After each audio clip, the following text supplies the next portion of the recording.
Hi అండి. మసాలా పెరుగు వంకాయ చేసుకుందాము. వంకాయల్లో కొద్దిగా వాటర్ పోసుకొని కొద్దిగా రాలుపు కానీ సాల్ట్ కానీ వేసుకోండి.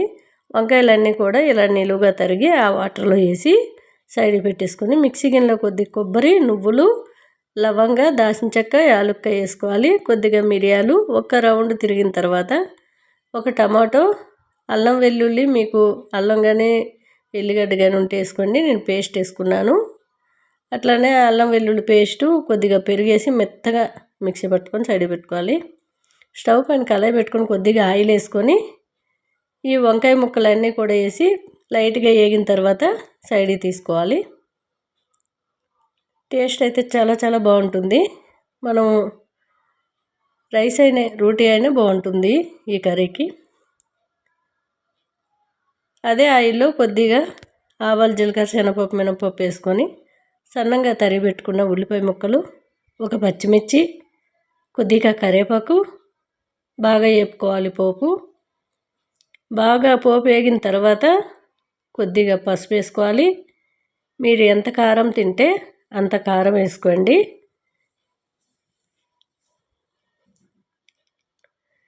కొద్దిగా ధనియాలు, జీలకర్ర పొడి వేసుకుంటున్నాను.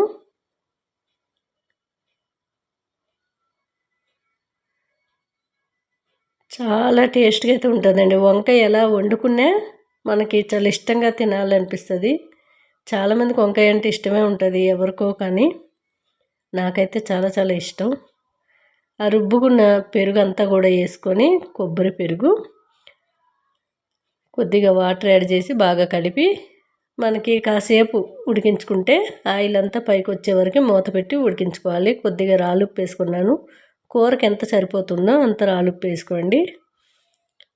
చూసారు కదా, ఆయిల్ అంతా పైకి వచ్చే వరకు కూడా ఉడికించుకొని సైడ్కి పెట్టుకున్న ఈ వంకాయ ముక్కలన్నీ వేసి మళ్ళీ కలుపుకొని కొద్దిగా వాటర్ యాడ్ చేసి మూత పెట్టి ఉడికించుకుంటే వంకాయ చాలా త్వరగా ఉడికిపోతుంది. మనకి బెండకాయ కానివ్వండి, వంకాయ కానివ్వండి త్వరగా ఉడికిపోతాయండి. మెత్తగా చాలా టేస్ట్గా అయితే ఉంటుంది.